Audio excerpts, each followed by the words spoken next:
और बड़ी खबर आ रही है अतीक अशरफ की हत्या से जुड़ी। सूत्रों के मुताबिक गैंगस्टर लॉरेंस बिश्नोई से एनआईए पूछताछ कर सकती है। ये पूछताछ हत्या में इस्तेमाल हथियार को लेकर हो सकती है, क्योंकि जिन हथियारों का इस्तेमाल किया गया था इस हत्याकांड को अंजाम देने के लिए वो बताया जा रहा था कि काफी महंगे भी थे, हाईटेक वो हथियार थे। तो आखिर इन हमलावरों को वो हथियार मिले तो मिले कहां से, ये एक बड़ा सवाल था।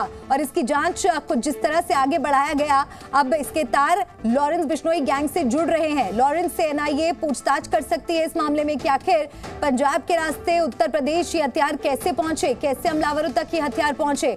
मर्डर केस में ये जो हथियार इस्तेमाल हुए थे उसको लेकर लॉरेंस बिश्नोई से भी पूछताछ हो सकती है। तो अतीक अशरफ मर्डर पर ये बहुत बड़ी खबर है जो हम आपको बता रहे हैं। सूत्रों के मुताबिक गैंगस्टर लॉरेंस बिश्नोई से एनआईए पूछताछ कर सकती है।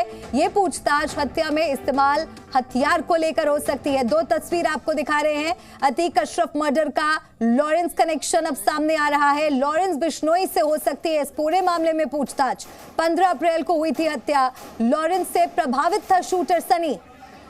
तो सोचिए, सनी से जब पूछताछ हुई तो हो सकता है कि कहीं ना कहीं उसने लॉरेंस बिश्नोई का नाम लिया हो और ये बात सामने आई हो कि शूटर सनी लॉरेंस से प्रभावित था। तो ये बड़ी खबर आपको बता दें अतीक अशरफ मर्डर पर, बहुत बड़ी खबर।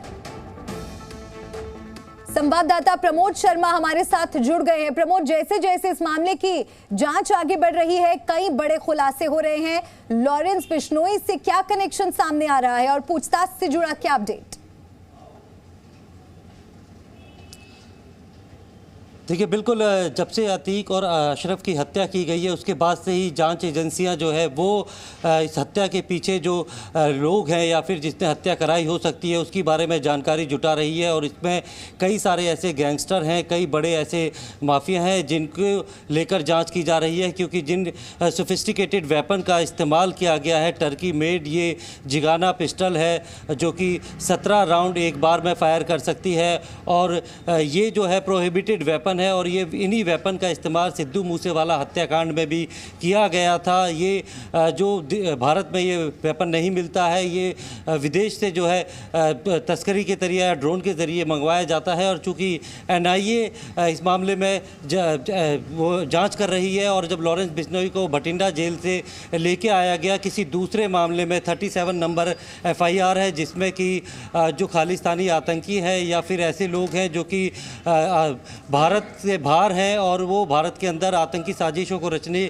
की कोशिश में लगे हुए हैं, उनको लेकर आया गया। उन्हीं में से दीपक नाम के एक आरोपी को गिरफ्तार किया गया था, तो उसने लॉरेंस का नाम लिया था, इसीलिए प्रोडक्शन वारंट पे लॉरेंस बिश्नोई को आज पटियाला हाउस कोर्ट में पेश किया गया है।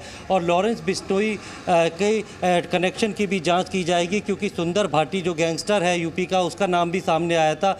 और जिस तरीके से जाँच एजेंसियों को ये लगता है कि दो बड़े गैंग बने थे, क्योंकि एनआईए ने जब गृह मंत्रालय के आदेश के बाद एफआईआर दर्ज की थी, 3 एफआईआर, एक 37 नंबर एफआईआर था जो कि उन लोगों के खिलाफ थी जो खालिस्तानी समर्थक थे या सिख फॉर जस्टिस थे, जो कि सारे विदेश में बैठे हुए थे, उनके खिलाफ की गई थी। और साथ में 38 नंबर जो एफआईआर है वो जो है बाम्बिया गैंग है, जिसमें कि नीरज बवानिया है, कौशल चौधरी है, टिल्लू ताजपुरिया है। इस पूरे गैंग के लोगों के ऊपर 38 नंबर एफआईआर थी। 39 नंबर थी वो थी लॉरेंस बिश्नोई गैंग, जिसमें कि बाकी के उसके साथ काला जटेली, काला राणा और इसको लेके। तो इन दो गैंगों के बीच में गठजोड़ हुआ था। पूरे देश के जो छोटे छोटे गैंग थे वो इनसे जुड़ गए थे और किसी भी दूसरी जगह पर अगर जो किसी भी वारदात को अंजाम देना होता था तो किसी एक दूसरे की मदद लेते थे, चाहे वो हथियारों को देने की बात हो या फिर शूटर्स को प्रोवाइड करने की बात हो।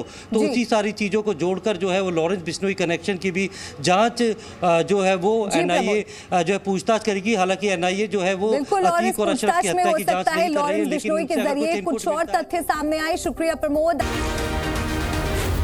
जी न्यूज़।